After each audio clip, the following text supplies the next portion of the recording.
कालू जी, मैं तो थक गई हूँ भोजन ढूंढ ढूंढ कर। मुझे तो आज सुबह से कुछ भी नहीं मिला खाने को।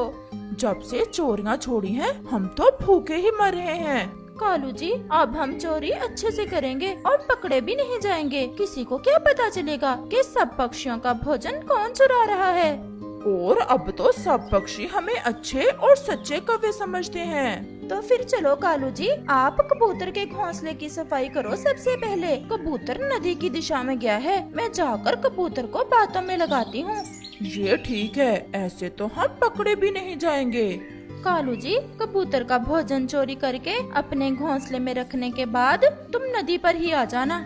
तुम जाओ और कबूतर को बातों में लगाओ और मैं जाता हूँ कबूतर के घोंसले की तरफ। फिर ऐसे कौवा कबूतर के घोंसले से भोजन चुराने चला जाता है और गोरी कौवी नदी की दिशा में चली जाती है। कबूतर भाई, क्या हो रहा है? भोजन खा आए हो या अभी भूखे ही हो? गोरी बहन, मुझे तो आज एक मकई का भुट्टा मिल गया था, मैं वो घोंसले में रख कर आया हूँ। अब पानी पीकर जाकर खाऊंगा। कब से अकेले रह रहे हो? मैं तो कहती हूँ लूसी तो अब लौटकर आने वाली नहीं, दूसरी शादी कर लें आप। गोरी बहन, मैं तो देख रहा हूँ, परंतु कोई अच्छी सी कबूतर मिल ही नहीं रही। गोरी कौवी ऐसे कबूतर को बातों में लगाए रखती है और कालू कौवा कबूतर के घोंसले से भोजन चुरा रहा था। आज तो मजा आ जाएगा। न जाने ये कबूतर ऐसे स्वादिष्ट भोजन कहाँ से ढूंढ लाता है, हमें तो कहीं से ऐसा भुट्टा नहीं मिलता। फिर वह कौवा कबूतर के घोंसले से मकई का भुट्टा उठाता है और भाग जाता है। ये काम आप अपनी बहन गौरी पर छोड़ दें, मैं देखूंगी अपने कबूतर भैया के लिए कोई सुंदर सी कबूतरी। फिर कालू कौवा भी वहाँ आ जाता है, जो आते ही गौरी को संकेत देता है। गौरी भी समझ जाती है कि अब उसे यहाँ से जाना चाहिए। अच्छा भी कबूतर जी, अब हम चलते हैं। परंतु गोरी बहन, आप किसी सुंदर सी कबूतरी की बात कर रही थी। वो मैं तुम्हें कल बताऊंगी, मुझे कोई जरूरी काम याद आ गया है। ऐसा कहते हुए गोरी और कालू कौवा वहाँ से चले जाते हैं। मकई का भुट्टा, मुझे तो ये बहुत पसंद है। अब जल्दी से खा लें, ऐसा ना हो कि कबूतर आ जाए। फिर वो जल्दी जल्दी से वो मकई का भुट्टा खाना शुरू करते हैं। हाय, मैं लुट गया, मेरा मकई का भुट्टा। आज पहली बार मुझे मकई का भुट्टा मिला था और वो भी कोई जालिम चुरा ले गया। अगर मुझे पता होता तो मैं नदी पर ना ही जाता। ऐसे वो कबूतर तो रो रहा था। कबूतर को आज भूखे ही सोना पड़ता है। कालू जी, देखा मैंने कैसे कबूतर को बातों में लगाया। मैंने उससे कहा कि मैं तुम्हारी किसी सुंदर सी कबूतरी से शादी करवाती हूँ। वो तो ऐसे खुश हो रहा था जैसे मैं सच में ही जा रही हूँ उस गंदे कबूतर की शादी करवाने। अब कल किसकी बारी है? कल छोटी चिड़िया को लूटेंगे, वो भी बहुत सियानी बनती है और बहुत अच्छे अच्छे भोजन खाती है। फिर वो ऐसे बातें करते करते सो जाते हैं। अगले रोज कौवा और कौवी चिड़िया के घर से थोड़ा दूर एक पेड़ पर छुपकर बैठ जाते हैं। अब कालू जी, जैसे ही चिड़िया घर से बाहर निकलेगी, मैं चिड़िया पर नजर रखूंगी और तुम अच्छे से सफाई करना चिड़िया के घर की। और हाँ, एक चीज भी ना छोड़ना उसके घर में, मुझे तो ये चिड़िया अच्छी भी नहीं लगती। चिड़िया भी अपने घर से निकलती है। जैसे ही चिड़िया थोड़ा दूर जाती है, कालू गोरी से कहता है, गोरी, तुम चिड़िया के पीछे जाओ और चिड़िया पर नजर रखो और मैं जाता हूँ चिड़िया के घर। फिर गोरी कौवी चिड़िया के पीछे पीछे चली जाती है। अरे गोरी बहन, आप यहाँ क्या कर रही हैं? मुझे कोई काम नहीं था, सोचा अपनी चिड़िया बहन से दो चार बातें ही कर लेती हूँ। क्या आपने भोजन की खोज में नहीं जाना था? इस समय तो सब पक्षी भोजन को निकले हुए हैं। तुम्हारा भाई कालू अब बहुत मेहनती हो गया है, हमारे घर तो ढेर सारा भोजन जमा है। अब तो मैं भी कालू के साथ भोजन लेने जाती हूँ। दूसरी तरफ कालू चिड़िया के घर से सारी गंदम की बालियां उठाता है और जल्दी से वहाँ से चला जाता है। कौवा वो गंदम की बालियां अपने घर रख कर फिर से लौट कर आता है और चिड़िया के फल भी चुरा ले जाता है। उधर गौरी ने चिड़िया को बातों में लगा रखा था। अच्छा गोरी बहन, अब मुझे जाना है। मुझे कुछ चावल ढूंढ कर लाने हैं। आज शाम बुलबुल, कबूतर, तोता और मैं हम सब मिलकर खिचड़ी बना रहे हैं। आप भी आ जाना अगर खानी हुई तो।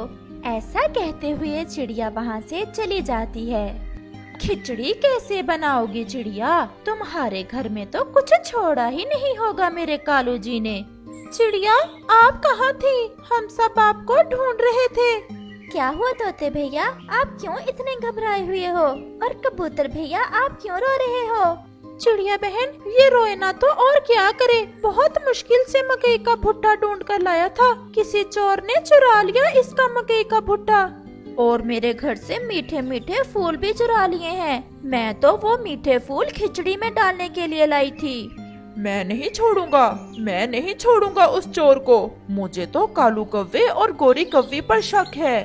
कबूतर भैया, ऐसे किसी पर शक नहीं करते। आपने कौन सा देखा है कव्वे और कव्वी को चोरी करते हुए? अच्छा, अब आप सब शांत हो जाएं। मैं शाम को खिचड़ी बना रही हूँ। हम सब मिलकर शाम को खिचड़ी खाएंगे। मैं तो चावल भी ढूंढ लाई हूँ और फल और बाकी की चीजें मेरे घर पर पड़ी हैं। आप सब चलो मेरे साथ, हम जाकर खिचड़ी बनाना शुरू करते हैं। फिर वो सब चिड़िया के घर की तरफ चले जाते हैं। हाय, मैं लुट गई। दोस्तों, मैं तो लुट गई। कितनी मुश्किल से मैं वो फल ढूंढ कर लाई थी। कहाँ गए वो फल? मैं तो यहाँ रख कर गई थी चावल लेने, और गंदम की बालियाँ भी नहीं हैं। अब तो उस चोर को पकड़ना ही होगा। ऐसे तो हम सब भूखे ही रहेंगे। परंतु कैसे पकड़ेंगे हम उस शातिर चोर को? ये मेरा काम है। परंतु जो भी चोर हुआ, हम सब मिलकर उसे जंगल से निकाल देंगे।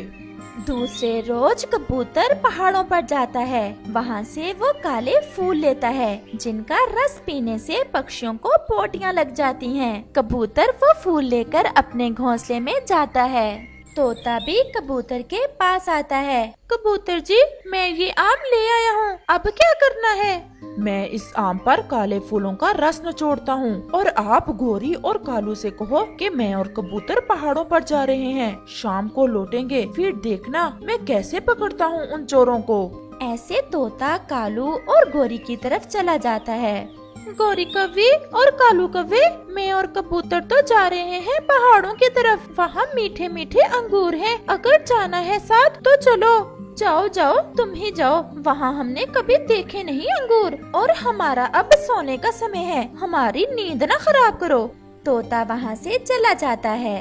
अब देखना, जो चोर भी इस आम को खाएगा, तुरंत उसके पेट में गुड़गुड़ शुरू हो जाएगी, और फिर देखना वो कैसे भागता फिरेगा। मेरे सुंदर कालू जी, चलो तो जरा तोते और कबूतर के घर जाएं। वो तो पहाड़ों पर गए हुए हैं। हो सकता है हमें आज फिर वहाँ से कुछ खाने को मिल जाए। फिर कालू और गोरी कव्वी चोरी करने चले जाते हैं। मीठा मीठा आम छुपा छुपा कर रखता है ऐसे स्वादिष्ट फल कबूतर। उसे ये नहीं पता कि ऐसे मीठे मीठे फल तो केवल गोरी ही खा सकती है। कालू जी, यहीं बैठकर खा लेते हैं। वो तो शाम को ही लौटेंगे। फिर कव्वी और कव्वा वो आम जिस पर कबूतर पेट खराब करने वाले फूलों का रस डाल कर गया था, खा लेते हैं और वहाँ से चले जाते हैं। शाम भी हो जाती है। कबूतर और तोता भी लौट आते हैं। खा गया वो चोर, वो आम खा गया कबूतर। अब जल्दी चलो, हम चिड़िया को साथ लेकर सब पक्षियों के पास जाते हैं और देखते हैं कि किस पक्षी का पेट गुड़गुड़ कर रहा है। परंतु सबसे पहले कव्वे और कव्वी की तरफ ही जाना है। मुझे तो उन्हीं पर शक है। फिर कबूतर और तोता चिड़िया को साथ लेकर कव्वे और कव्वी की तरफ जाते हैं। कव्वा और कव्वी उन्हें नदी पर बैठे मिल जाते हैं। वो सब वहाँ जाते हैं। गोरी बहन, क्या बात है? कैसे लेटी हुई हो? कुछ नहीं चिड़िया, कालू जी, मैं शौचालय होकर आती हूँ। गोरी वहाँ से चली जाती है। और कालू जी, आप कैसे हो? ऐसा लग रहा है कि आपका पेट गुड़गुड़ कर रहा है। नहीं तो। गोरी भी वापस आ जाती है। गोरी, मुझे भी शौचालय जाना है। ये तुम बार बार शौचालय क्यों जा रहे हो? मैं तो मजाक कर रहा था, मुझे तो शौचालय नहीं जाना। फिर कव्वे से तो रहा नहीं जाता। वो तो जोर से धमाका करता है और बैठा बैठा पोटी कर देता है।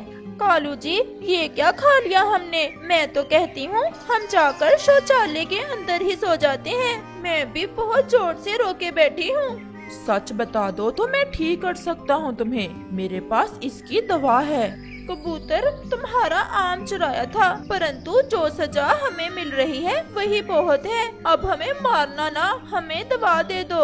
ऐसा कहते हुए गोरी भी धमाका कर देती है और सब पक्षी जोर जोर से हंसने लग जाते हैं और सब मिलकर कहते हैं, चोर पकड़ेंगे, चोर पकड़ेंगे, चोर पकड़ेंगे। दूर किसी जंगल में सब पक्षी अपनी अपनी जिंदगी में व्यस्त थे। बरसात का मौसम आने ही वाला था, लेकिन दाना और पानी पक्षियों को मिल रहा था, इसलिए कोई पक्षी भी इस मौसम पर ध्यान न देता। उसी जंगल में एक रानो चिड़िया भी रहती थी। न जाने क्यों वो इस बात से बहुत परेशान थी कि कहीं जंगल में दाना और पानी खत्म न हो जाए। वो यही सोचते हुए तोते के पास जाती है। तोते भैया, आपको पता है जंगल में बरसात का मौसम आने ही वाला है, क्यों ना हम पास वाले जंगल से दाना लाकर जमा कर लें। मैं कल गई थी पहाड़ों की तरफ, वहाँ जो नदी थी वो भी सूखी हुई है, लेकिन इस नदी में ढेर सारा अनाज उगा हुआ है। अगर आप मेरी बात मानो तो हम वो सारा अपने अपने घोंसलों में जमा कर लेते हैं और फिर जब बरसात शुरू होगी तो हमें दाने की कोई चिंता ना होगी। चिड़िया, अब मौसम बदल गए हैं, अब कहाँ बरसात ज्यादा समय रहती है। 1-2 दिन बरसात आ भी गई तो गुजारा कर लेंगे। वो नदी बहुत दूर है, हमसे तो जाया नहीं जाता इतनी दूर। जैसे आपकी मर्जी, मुझे तो डर लग रहा है बरसात के मौसम से, इसलिए आई थी आपके पास। और फिर चिड़िया वहाँ से चली जाती है और चिड़िया सीधी कालू कौवे के पास जाती है। कालू भैया, मैं बहुत परेशान हूँ। क्या हुआ चिड़िया, तुम तो हर समय परेशान ही रहती हो। कालू भैया, बरसात आने वाली है, हमारे पास थोड़ा भी दाना नहीं है जो हम बारिशों में खा सकें। पहाड़ों वाली नदी में बहुत सारा अनाज उगा हुआ है, अगर बारिश आ गई तो फिर तो नदी में पानी आ जाएगा और वो सारा अनाज खराब हो जाएगा। आप मेरे साथ चलो, हम वो ले आते हैं, बरसात में काम आएगा। बहुत दूर की सोचती हो तुम भी चिड़िया रानी, वो तो बहुत दूर है नदी, हम तो नहीं इतना दूर जा सकते। अगर तुम्हें जरूरत है तो ले आओ, तुम अपनी चिंता किया करो, क्यों हमें नए भाषण देने आ जाती हो। और चिड़िया शर्मिंदा होकर वहाँ से चली जाती है। रानो चिड़िया वापस अपने घर ही आ जाती है। मेरी तो कोई बात सुनता ही नहीं, पता नहीं क्यों इन पक्षियों को कोई चिंता नहीं है। क्या खाएंगे सब अगर बरसात ज्यादा दिन के लिए आ गई तो? मम्मा, अगर मैं चलूँ आपके साथ, हम दोनों वो अनाज लाकर अपने घर में जमा कर लेते हैं। मम्मा, मैं काम कराऊंगा आपके साथ, मैं अनाज इकट्ठा करूंगा और आप उसे उठा उठा कर घर ले आना। मेरा बेटा कितना सियाना है। बेटा, हम कल सुबह सवेरे ही निकल जाएंगे। और फिर ऐसे ही वो सो जाते हैं। दूसरे रोज रानो चिड़िया और उसका बेटा सुबह सवेरे ही निकल जाते हैं। मम्मा, यहाँ तो बहुत सारा अनाज है। हाँ बेटा, नदी सूखी हुई है ना, अगर बारिश आ गई तो ये नदी पानी से भर जाएगी और ये सारा अनाज पानी में खराब हो जाएगा।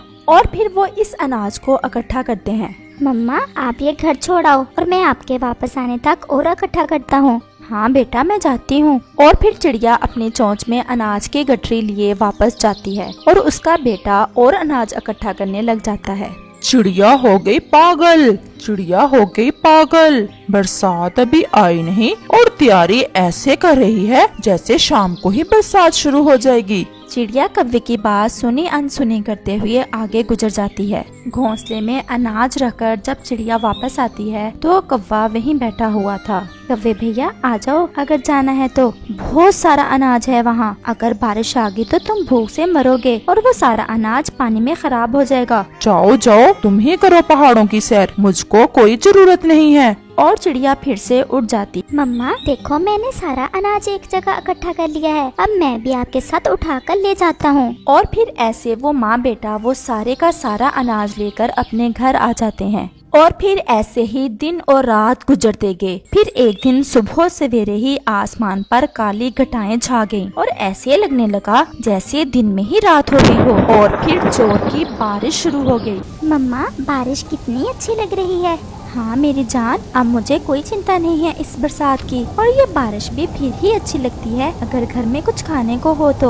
और वो दोनों माँ बेटा एक दूसरे से बातें करते हुए बारिश का मजा लेने लगे। ऐसे ही शाम हो गई, लेकिन बारिश कम होने की बजाय और भी तेज थी।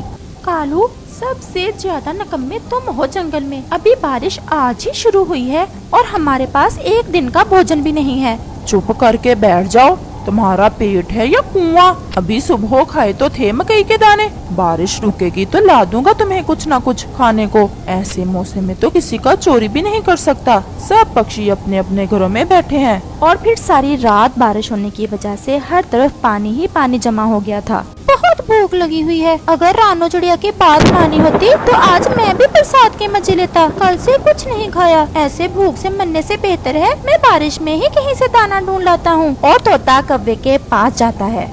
आओ भी तोते, क्या कुछ खाने को देने आए हो? नहीं कव्वे, मैं तो भूख से मर रहा था। दाना ढूंढने निकला था। हर तरफ पानी ही पानी है और मैं तुम्हारी तरफ आ गया। जाओ कालू, तुम भी तोते के साथ ही चले जाओ और लाओ कुछ। मैं तो मर रही हूँ भूख से। यार तोते, वो जो रानो चिड़िया बता रही थी पहाड़ों की तरफ सूखी नदी में ढेर सारा अनाज है, हम क्यों ना वहाँ जाएं? कुछ ना कुछ तो मिल ही जाएगा। बात तो तुम्हारी ठीक है, ज्यादा नहीं तो थोड़ा ही सही, कुछ ना कुछ तो मिलेगा। और वो दोनों तेज बारिश में नदी की तरफ चले जाते हैं। ये क्या तोते, यहाँ तो पानी ही पानी है। नदी तो पानी से पूरी तरह भर चुकी है। अगर रानो चिड़िया की बात मानी होती तो आज ऐसी बारिश में अपनी जान को खतरे में ना डालते। चलो अब वापस, यहाँ तो एक दाना भी नहीं है। और वो दोनों नाराज होकर वापस आ जाते हैं। अब कालू मरने से तो बेहतर ही है हम एक दफा रानो चिड़िया के पास जाते हैं। वो जरूर हमें खाने को कुछ ना कुछ दे देगी। ना भी तोते, मर जाऊंगा लेकिन रानो चिड़िया से भीख नहीं मांगूंगा। और फिर तोता अकेले ही चिड़िया की तरफ चला जाता है। चिड़िया बहन, बहुत शर्मिंदा हूँ, मेरी मदद करो, बहुत भूखा हूँ। आप अंदर आ जाएं तोते भैया। और तोता चिड़िया के घर में चला जाता है। तोते भैया, वहाँ इस नदी में इतना ज्यादा अनाज था, हम पूरा साल भी बैठकर खाते तो फिर भी वो खत्म ना होता। लेकिन अब तो पानी भर गया होगा उस नदी में। हाँ चिड़िया, मैं और कालू गए थे वहाँ, लेकिन वहाँ तो पानी ही पानी है। आपने ऐसी बारिश में वहाँ जाकर बड़ी गलती की। सब पक्षी मुझसे दाना लेकर जा रहे हैं, आप भी ले जाते। मैंने कौन सा मना किया है आपको, बस शर्म का मारा नहीं आया था। ये लो तोते भैया, अगर खत्म हो जाए तो और ले जाना। ये बरसात तो ऐसा लग रहा है कि दिन चलेगी। आपका बहुत बहुत धन्यवाद। और फिर तोता चला जाता है। उधर गोरी भूख की वजह से मर रही थी।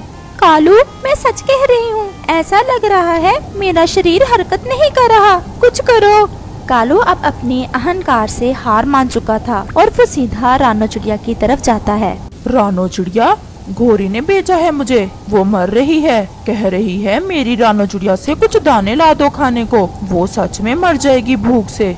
कव्वे भैया, आप दाने ले जाओ, लेकिन मेरी बात याद रखना, हमें कभी भी अच्छे समय में आने वाले बुरे समय को नहीं भूलना चाहिए। हाँ चिड़िया, मैं बहुत शर्मिंदा हूँ, मैंने मजाक उड़ाया था तुम्हारा।